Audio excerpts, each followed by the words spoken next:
Examples जो जो हमने लास्ट क्लास में सीखे थे कॉन्सेप्ट्स, उनको यूज़ करके। तो चलिए स्टार्ट करते हैं।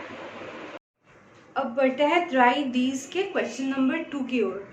ये क्वेश्चन नंबर 2 बहुत इंटरेस्टिंग है, चलिए देखते हैं, मज़ा आएगा। इसमें आप लोग अपना अपना बुक्स खोल लीजिए, क्योंकि ये सब मुझे चार्ट बनाने में बहुत टाइम लग जाएगा, इसलिए टाइम सेव करने के लिए अपना बुक खोल लीजिए, वहाँ पे सब कुछ दिया ही हुआ है।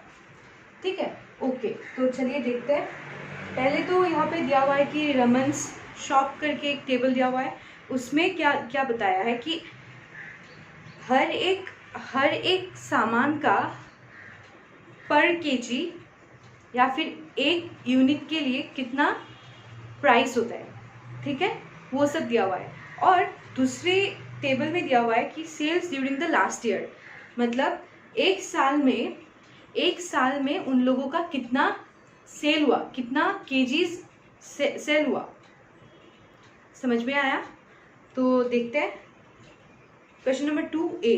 Can you find the total weight of apples and oranges Raman sold last year. बहुत इजी है। जो आप लोगों का सेकंड टेबल है, इसमें क्या था, sales during the last year. तो इसमें बोला है, क्वेश्चन में बोला है कि तो आपको बताना है कि टोटल कितने एप्पल्स और ऑरेंजेस सेल हुए। समझ में आया? मतलब एप्पल्स यहाँ पे दिया हुआ है sales during the last year, उस टेबल में देखिए एप्पल्स कितना सेल हुआ था, 2457 kg, मतलब 2457 kgs, एंड ऑरेंजेस 3004 kgs। इतना एप्पल्स और ऑरेंजेस सेल हुआ था। तो आपको क्या बताना, एप्पल्स और ऑरेंजेस का टोटल वेट बताना है। मतलब एप्पल जितना सेल हुआ था, ऑरेंजेस जितने सेल हुए थे, उन दोनों को ऐड करना होगा, उन दोनों के वेट को, और आंसर मिल गया। इजी है। तो टेबल के अकॉर्डिंग एप्पल्स कितने सेल हुए थे,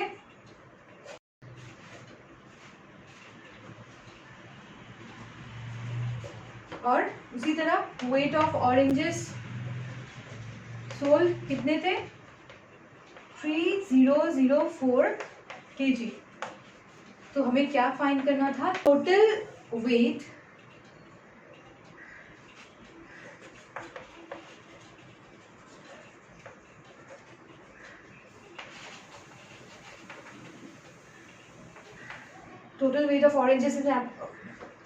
ऑरेंजेस एंड एप्पल्स कितना होगा, इन दोनों को ऐड कर दो।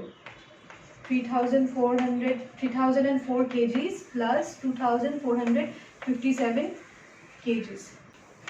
तो इसका आंसर आता है ऐड करने से 5461 kgs। इतने सारे एप्पल्स और ऑरेंजेस लास्ट ईयर सेल हुए थे। ठीक है, इजी था। अगले क्वेश्चन की ओर बढ़ते हैं, अगले part. Can you find the total money Raman got by selling apples. Raman को कितने पैसे मिले एप्पल्स सेल करके, कितने मिले होंगे बताओ। 2457 kg तो उसने सेल किया था। ठीक है, लेकिन आप अगर फर्स्ट वाले चार्ट को देखोगे, इसमें क्या दिया हुआ है कि price of is 40 rupees. Price of 1 kg apple is equal to 40 rupees. Apples first chart में अगर आप देखोगे, एप्पल्स ₹40 पर केजी ऐसे दिया हुआ है। ₹40 पर केजी का मतलब क्या है, पर मतलब क्या है 1, पर केजी का मतलब क्या है 1 kg, मतलब 1 kg एप्पल का प्राइस होगा 40 रुपीज। तो हमें बोला है, हमें कैलकुलेट करने के लिए बोला है कि 2457 kgs एप्पल का प्राइस कितना होगा। मतलब रमन ने इतने सारे 2457 kgs एप्पल सेल करके उसने कितने पैसे कमाए होंगे। कैलकुलेट करते हैं। Therefore, price of 2457 kgs of apple is equal to ₹40 into 2457। यहाँ पे जगह नहीं है, नीचे लिख देते हैं ₹40 into 2457। अगर 1 kg का हुआ 40 रुपीज, तो 2457 का कितना होगा, इससे इसको मल्टीप्लाई करने से जो आंसर मिलेगा उतना ही होगा। तो रमन ने इतने सारे एप्पल्स 2457 एप्पल्स सेल करके उसको मिला था 98,280 रुपीज़। तो अगला क्वेश्चन देखते हैं। Can you find the total money Raman got by selling apples and oranges. इसका तो फर्स्ट पार्ट हमने इसी में कर डाला। ये था क्वेश्चन नंबर 2 का बी। ये जो हमने पहले किया था क्वेश्चन नंबर 2B था। अब हमें सी में कैलकुलेट करने के लिए बोला है कि एप्पल और ऑरेंज दोनों को सेल करके रमन ने कितने पैसे कमाए। ठीक है, एप्पल के लिए तो हमने निकाल ही लिया, बी में ही निकाल लिया। तो अब हम क्या करेंगे, सिर्फ ऑरेंजेस के लिए निकालेंगे।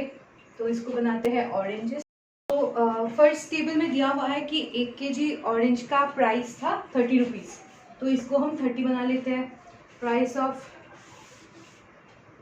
तो अब क्या करना होगा, ₹30 से इसको 3004 kgs एप्पल को मल्टीप्लाई कर देना होगा, है ना। तो इसका आंसर कितना आता है, 90,120 रुपीज़। ठीक है, तो हमें बोला था, ये तो हमने ऑरेंज के लिए फाइंड कर लिया, पहले हमने एप्पल के लिए फाइंड किया था। अब हमें करना क्या होगा, ऑरेंज और एप्पल दोनों को ऐड करना होगा, मतलब कितने पैसे रमन ने कमाए इन दोनों को सेल करके। इजी है, बहुत इजी है। इसको थोड़ा मिटा दें। So total money Raman got by selling apples and oranges is equal to, Apple बेच के उसने जितने पैसे कमाए मतलब 98,280, और ऑरेंजेस सेल करके उसने जितने पैसे कमाए 90,120। इन दोनों को ऐड कर देने से इसका आंसर मिल जाएगा। ये हो गया आंसर। तो अगले क्वेश्चन की ओर बढ़ते हैं। क्या बोला है इसमें, make a table showing how much money Raman received from selling each item, arrange the entries of amount of money received in descending order, find the item which brought him the highest amount, how much is this amount. मतलब ये मैं आप लोगों के लिए छोटी हूँ, मतलब इसमें कुछ नहीं करना है, सिर्फ आपको रमन ने जितने भी आइटम्स सेल किए हैं उन आइटम्स को सेल करने से उसको जितने पैसे मिले उसका एक टेबल बनाना होगा। मतलब जैसे आपको क्वेश्चन में टेबल नंबर 2 दिया हुआ है, वो उसका टोटल सेल दिया हुआ है कितना केजी, उसने कितना अमाउंट सेल किया, उसी तरह वैसे ही एक टेबल बनाना होगा आपको, जिसमें अमाउंट के बजाय आपको कितने पैसे रमन ने कमाए वो डालना होगा। जैसे हमने निकाला था कि रमन ने 98,280 रुपीज़ कमाए थे एप्पल सेल करके, और 90,120 रुपीज़ कमाए थे ऑरेंजेस सेल करके। उसी तरह बाकी और भी सामान है लिस्ट में, तो आप उन सामान के लिए रमन ने कितने पैसे कमाए उनको सेल करके वो आप इजीली कैलकुलेट कर सकते हो using the methods that I have described in the previous questions. Okay, तो वो आपने पहले कैलकुलेट कर लिया। उसके बाद आपको क्या करना होगा कि सारे नंबर्स, जितने नंबर्स निकले, जितने अमाउंट्स निकले, उन अमाउंट्स को आपको डिक्रीजिंग ऑर्डर मतलब डिसेंडिंग ऑर्डर में अरेंज करना होगा। मतलब टेबल में सबसे टॉप मोस्ट पोजीशन कौन ऑक्यूपाई करेगा, जिसका अमाउंट बहुत बड़ा है, सबसे बड़ा है, और सबसे बॉटम वाला पोजीशन कौन ऑक्यूपाई करेगा, जिसका अमाउंट बहुत कम है। तो जब आप ये करोगे, इसके बाद आपको ऑटोमेटिकली पता चल जाएगा कि रमन ने सबसे ज़्यादा पैसा कौन सी चीज़ को बेच के किया है। इजीली टेबल से पता चल जाएगा। जो चीज़ सबसे टॉप मोस्ट पोजीशन ऑक्यूपाई कर रहा है वही चीज़ रमन को सबसे ज़्यादा पैसा देके गया, है ना। इजी था। चलिए अगले क्वेश्चन की ओर बढ़ते हैं। तो एग्जाम्पल 1 में क्या दिया हुआ है क्वेश्चन में आपको बोल देती हूँ, पेज नंबर 15 में है। Population of Sundarnagar was 2,35,471 in the year 1991. In the year 2001, it was found to be increased by 72,958. What was the population of the city in 2001? तो पहले जो क्वेश्चन में दिए हुए हैं उनको हमेशा लिख लेना। Given population और पॉपुलेशन 958। ठीक है, यहाँ तक ये तो क्वेश्चन में दिए हुए। तो यहाँ पे हमें क्या बोला है कि 2001 में पॉपुलेशन 72,958 से बढ़ गया है इनिशियल वैल्यू से, मतलब 1991 में जितने पॉपुलेशन थे उनसे 72,958 बढ़ गया है। समझ में आया आपको? मतलब इसमें क्या बोला हुआ है कि अगर आपका हाइट जब आप 10 साल के थे तब 100 सेंटीमीटर था, तो जब आप 15 इयर्स के हो गए तो आपका हाइट 60 सेंटीमीटर बढ़ गया। तो आप कितने हाइट के हुए? तो आपका हाइट तब कितना होगा जब आप 15 इयर्स होंगे? पहले था 100 सेंटीमीटर, 5 साल बाद आपका हाइट 60 सेंटीमीटर से बढ़ गया। मतलब 100 तो पहले से ही था, उसके साथ हम 60 ऐड कर देंगे, वो होगा हमारा टोटल हाइट, मतलब आपका टोटल हाइट। उसी तरह इसमें पहले तो पॉपुलेशन था 2,35,471, लेकिन 2001 में इससे, ये तो था पहले से ही था, इससे 72,000 और बढ़ गया और इंक्रीज हो गया। मतलब इन दोनों को अगर हम ऐड कर दे तो हमें टोटल पॉपुलेशन, मतलब एक्चुअल पॉपुलेशन इन 2001 हमें वो मिल जाएगा, है ना? तो चलो करते हैं।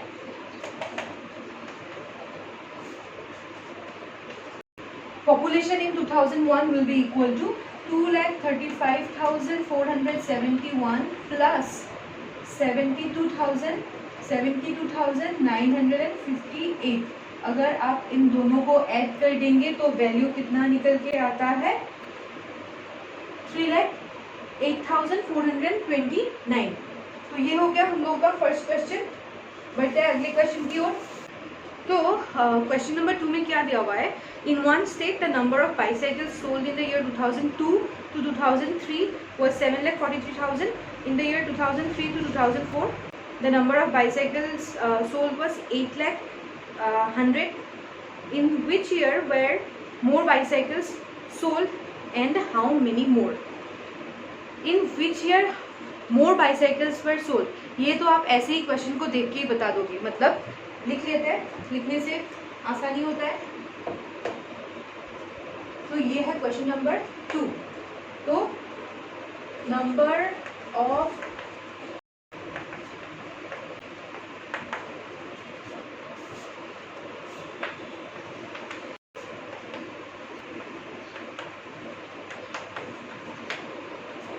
मतलब मैंने लिख लिया कि 2002 से 3 तक इतने सारे बाइसाइकिल्स सोल्ड, मतलब हमने यहाँ पे लिख लिया क्वेश्चन से कि 2002 से 2003 के बीच इतने बाइसाइकिल सेल हुए थे। उसके बाद 2003 से 2004 के बीच इतने सारे बाइसाइकिल्स सेल हुए थे। तो आप ऐसे ही मुझे देख के ही बता दोगे ना कौन से साल में ज़्यादा बाइसाइकिल सेल हुआ था।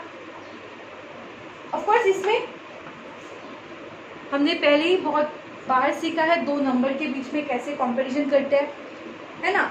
बहुत बार सीखा, आपको आता होगा, इजी है। अब आप मुझे बोलो, वो तो मतलब बहुत इजी था, ठीक है।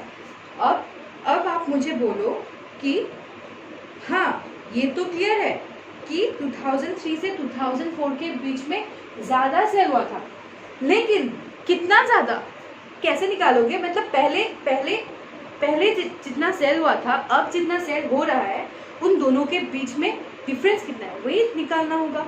हाउ मेनी मोर, मतलब डिफरेंस निकालना होता है, ठीक है। तो चलिए निकालते हैं।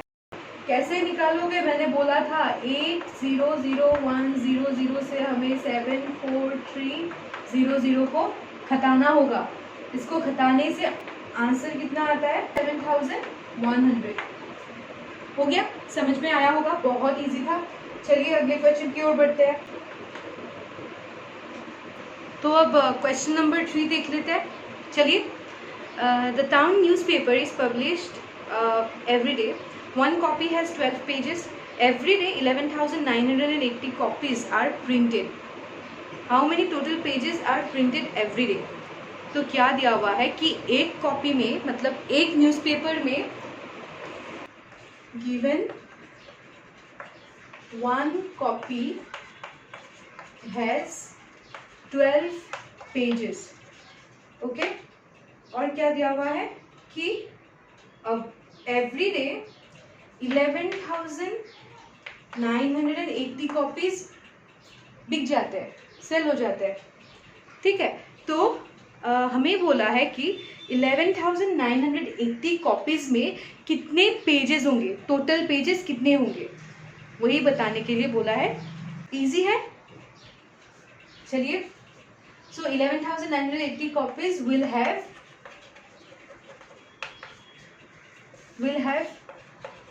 Pages equal to 12 into 11,980। इनको मल्टीप्लाई कर दो, 143,760।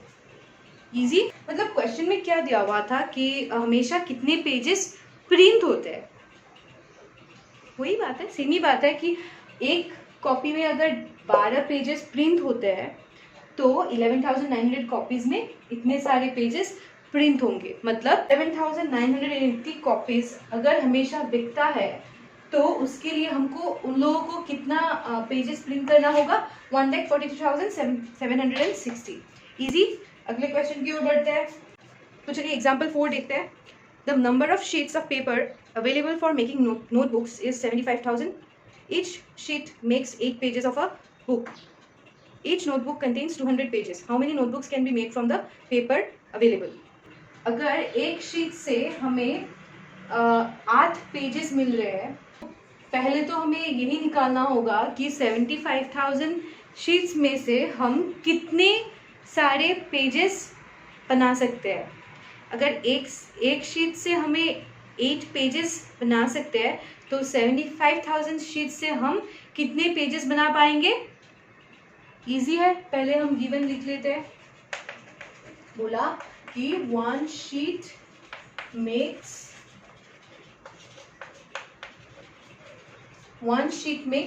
8 पेजेस। Therefore 75,000 sheets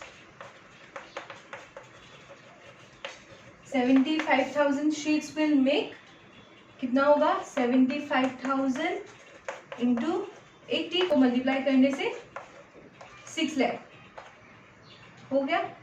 अब आपको क्या बोला है अगले पार्ट में कि ईच नोटबुक कंटेन्स 200 पेजेस। हर एक नोटबुक में 200 पेजेस होते हैं। तो ऐसे कितने हम नोटबुक्स बना पाएंगे इतने सारे पेजेस को यूज करके। अगर एक बुक में 200 पेज हो तो 200 pages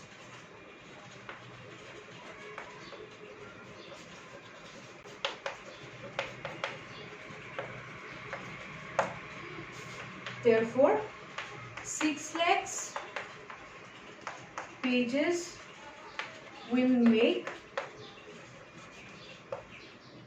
is equal to 6 lakhs divided by 200।